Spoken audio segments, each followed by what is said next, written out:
In the heart of the ancient Fertile Crescent, where the Tigris and Euphrates rivers create lush valleys between deserts and mountains, rose a power that seemed unstoppable: the Neo-Assyrian Empire.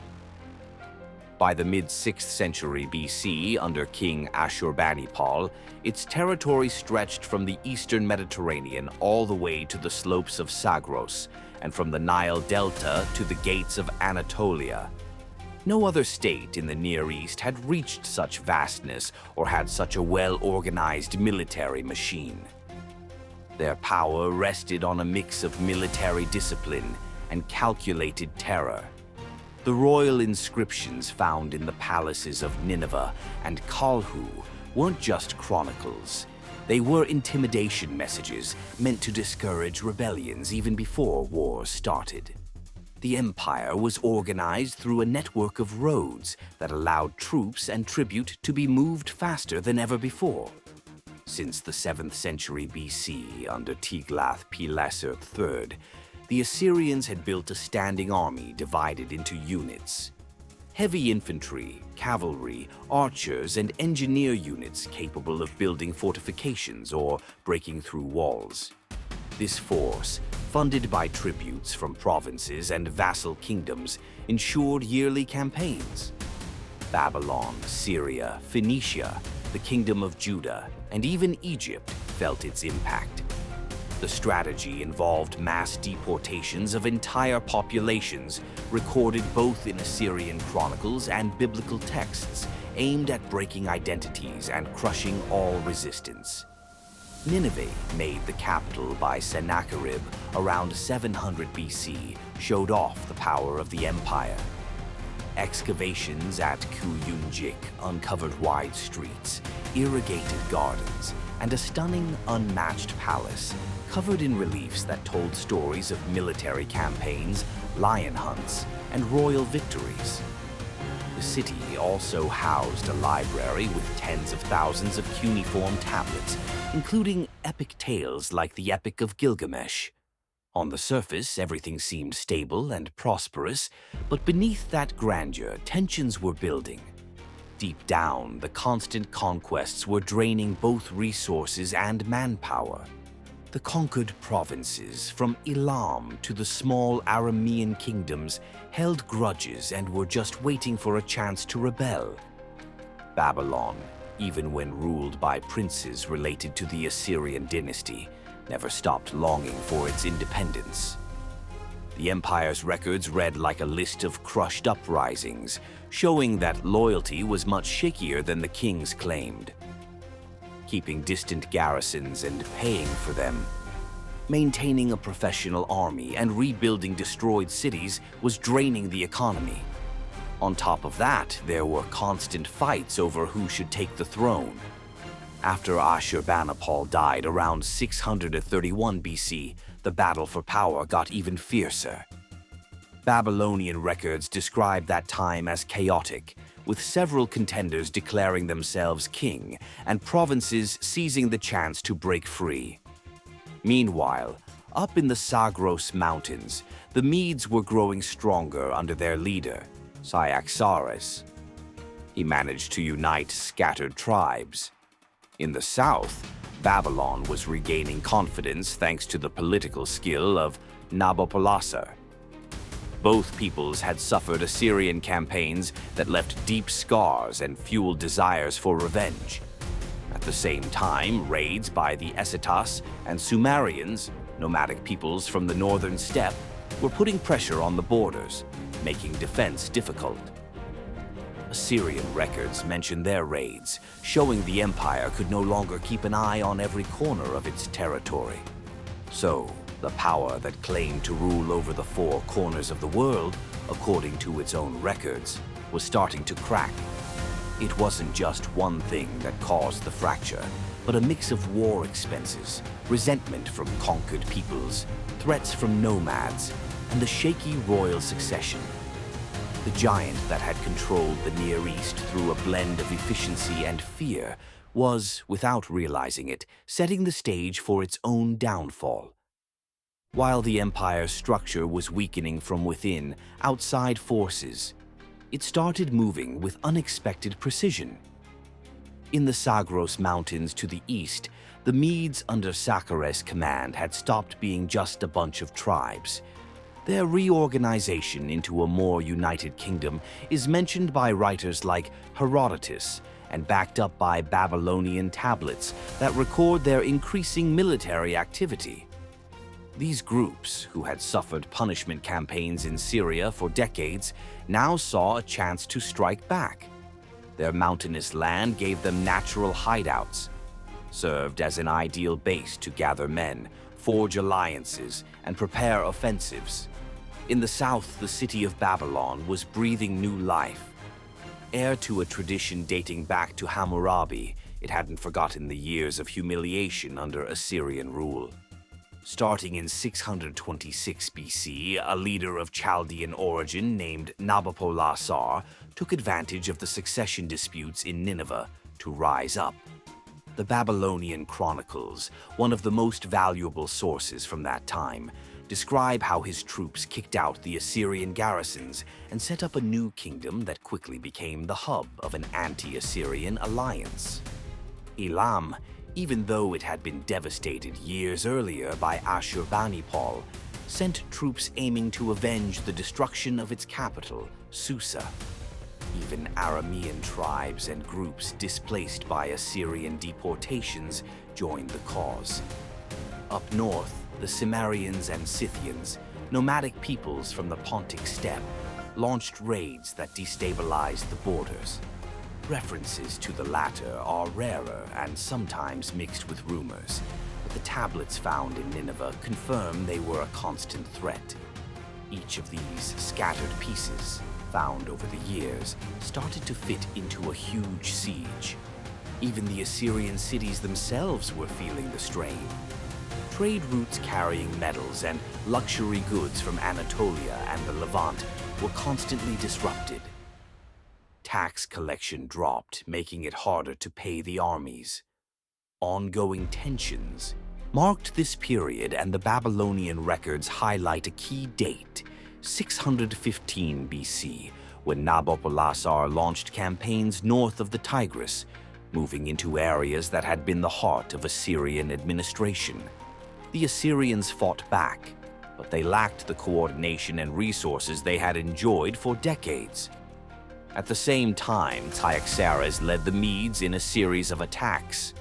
In 614 BC, his forces captured the city of Assur, the ancient sacred capital of the empire.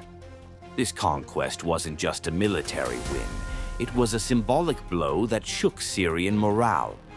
Archaeological evidence shows massive destruction in Assur, proving the attack was carefully planned. After this success, the Medes and Babylonians formed a formal alliance.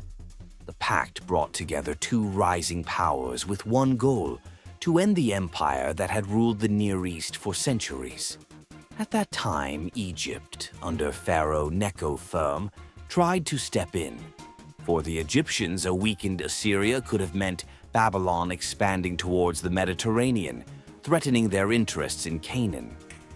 That's why they offered military support to the remaining Assyrian forces. Although distance and how fast things were happening limited how much help they could give, Egyptian documents and mentions in Hebrew chronicles confirmed troop movements northward. But it wasn't enough to stop the storm. The pressure on the heart of the empire was growing. The garrisons in cities like Arafah and Arbela found themselves isolated.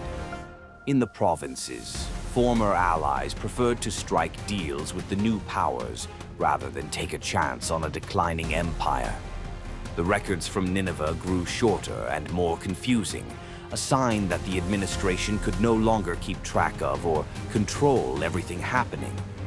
The final siege was being set up, and Nineveh couldn't stop it. In just 10 years, a mix of Babylonian rebellions, Median attacks, nomadic raids, and the last leader's failures combined to bring it down.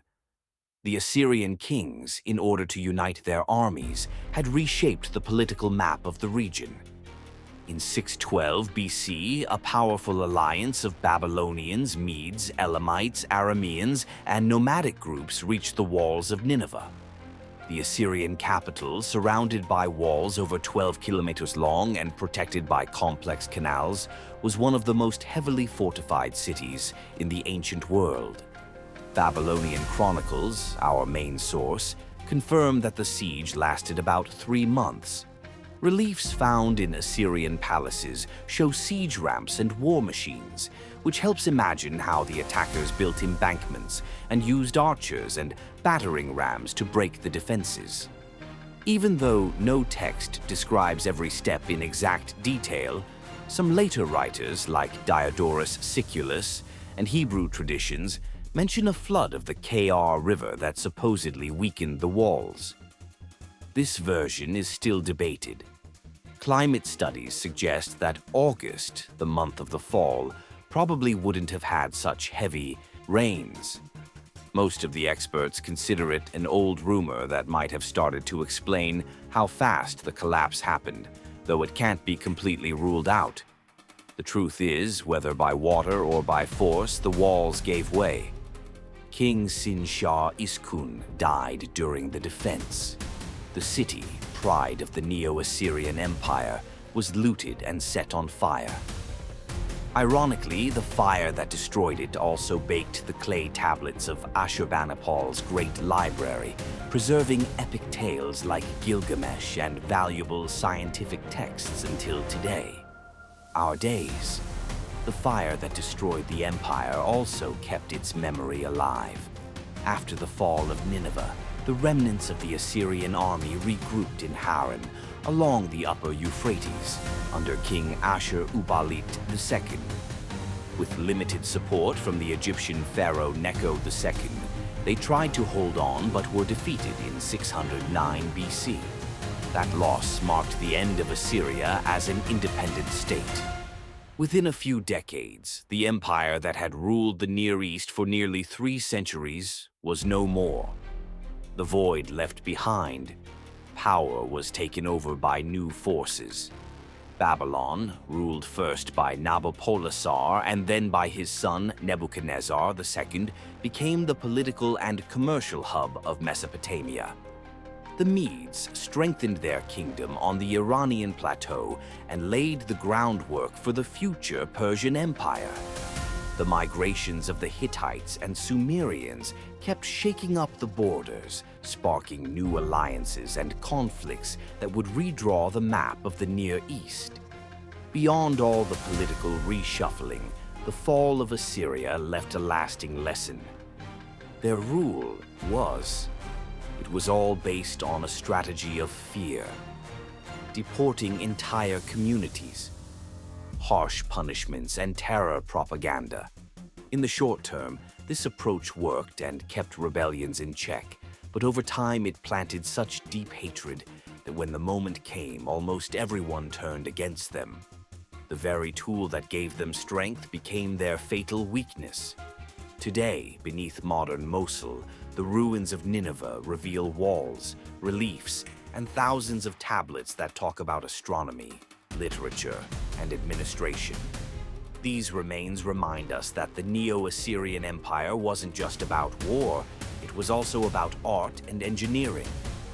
But in biblical chronicles and Greek historians' accounts, it's remembered mainly as a power that tried to rule through fear. Its fall in 612 BC was both a disaster for its people and the beginning of a new era for Babylon, Media, and the whole Near East. No empire, no matter how huge, can last forever when the main theme here is terror.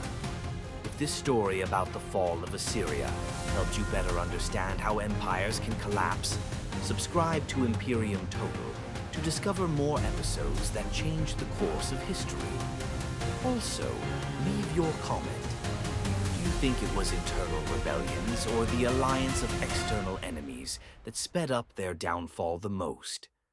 Thanks for joining us on this trip to the past. Watch how these stories of empires unfold, shaping the future of entire civilizations. Discover the interplay of military might, political intrigue, and cultural achievements that define the ancient Near East. The rise and fall of Assyria teaches lessons that echo across centuries. Even today, archaeologists uncover stories written in stone and clay. History preserves both the power and the fragility of great civilizations. The Neo-Assyrian Empire's legacy is one of terror, art, engineering, and a cautionary tale of overreach. Subscribe to explore more epic stories that shaped history. And remember, no empire lasts forever, but the lessons they leave behind can echo through eternity,